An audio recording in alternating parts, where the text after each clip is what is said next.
Hi guys, it's Beth from Bourbon Creek Crafts here today. And today I get to give you another sneak peek of the November 2020 Flavor of the Month card kit, Simply Sentimental. And I'm going to be creating a card with you today, and I'm using collection number 2, which is the Thanks So Much collection. I already have all of my pieces pre-cut, and I got a little excited to get started and put adhesive on the back of my card mat and realized I can't do that yet because there's some stuff that needs to go on top of it and some ribbon that needs to go on. So I just kind of set it to the side, and I'm going to try and adhere everything to it with the adhesive already on the back. So my card mat is 4 by 5 1/4, and then that pretty floral panel is like 2 3/4 by 4 inches. And I just kind of offset it to the right just a little bit. And then the other pattern piece that I'm getting ready to layer on there was just the back side of that floral pattern. And so it ended up measuring 2 by 2 3/4. And so it just kind of adds a little bit more detail, more dimension to the card, brings in some more of the patterns. So then I go back to that peach polka dot that I'm going to end up putting behind my sentiment that I also have stamped already. So now that I have those layers on, I can go ahead and put my score tape all the way across the front of my card mat and layer the sheer white ribbon that came with this collection. And I like using the score tape for ribbon, especially sheer ribbon, because you don't see the adhesive underneath the sheer ribbon and it's less messy for me. So I'm going to go ahead and curl the ends of the ribbon around the back side of my card and use some more score tape on top of that just to make sure that it's going to stick to my card base. My card base, by the way, is an A2 size card base, 4 1/4 by 5 1/2, and I used the carbon copy, which is the dark gray cardstock that came in this month's kit for my card base. So now that I finally am able to put my card mat panel on, I can start adding some of the other embellishments. So I did use the thank you from the stamp set from this collection, the Thank You So Much stamp set, and layered it on that peach little peach scallop circle. And the stamp part is 1 3/4 inch circle punch, and then the scallop was a 2-inch scallop.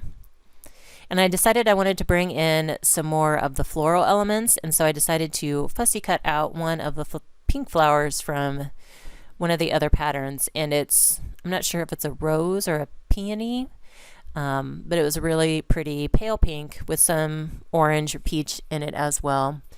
And I had wanted to kind of create a little grouping there and realized that I needed something else. So I was looking for another flower a smaller flower to fussy cut out.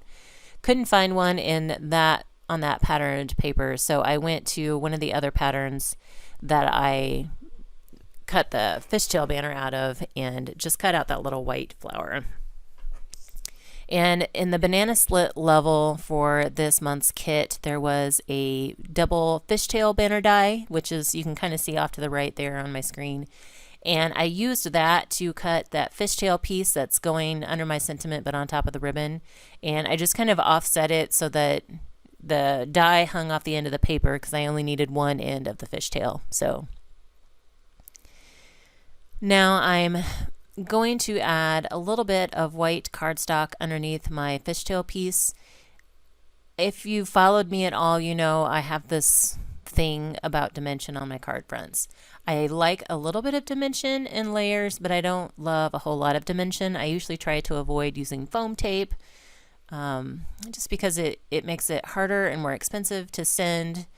I don't know why it bothers me. So usually I end up pulling in cardstock scraps to go behind my elements that I either need to even out or add a little bit of dimension to. So normally I'll use like one piece of cardstock just to level things out if they're kind of hanging off other layers. And then if I truly do want to add some dimension, I'll use like 2 pieces of cardstock behind it, and that'll pop it up just a little bit. So now that I've got my peach flower down, I realize I need another little piece to go behind that top left of the flower. And then I'm also going to end up adding some cardstock behind my thank you circle just so it's level. And I end up adding a strip kind of on the right hand side, like a thin strip on the right hand side, and then I'm going to end up adding some cardstock on the back of my thank you circle as well, just to help kind of even it out. And so I tried to punch a circle. I was thinking I had the 2-inch circle punch on my desk and realized that my scallop was 2 inches, and so you were going to be able to see the white around it. So just kind of not very carefully trimmed out a circle that was small enough for me to put behind my thank you sentiment. And then I am adhering all these layers on with some art glitter glue. And now I can add that final white flower, and I do like this much better than just the 2 circle elements. I feel like this balances out and kind of completes it a little bit. So I do add another little bitty piece of white cardstock down there for my little white flower to rest on. And then that part's done. So I'm also going to bring in some of the white enamel dots that we got in this kit, and I just add one kind of to my circle grouping there, and then 2 of the smaller ones kind of just around the main rectangle elements on the front of the card. And now the card front's done. So the inside, since I'm using a dark gray card base, I wanted to make sure that there was a good white space that would be easy to read for a message. And so I'm just using a thinner piece of white paper, and it's cut down to 4 by 5 1/4. And then I'm also bringing in a scrap of the peach polka dot that I used the banner die on as well, just to decorate the inside of the card. But I hope you guys enjoyed my sneak peek today. Please be sure to check back here each day for more sneak peeks of the kit. And then on Saturday, as usual, we will have the monthly hop where we will debut the kit and give you lots more of inspiration. Thanks, everyone. Have a crafty day.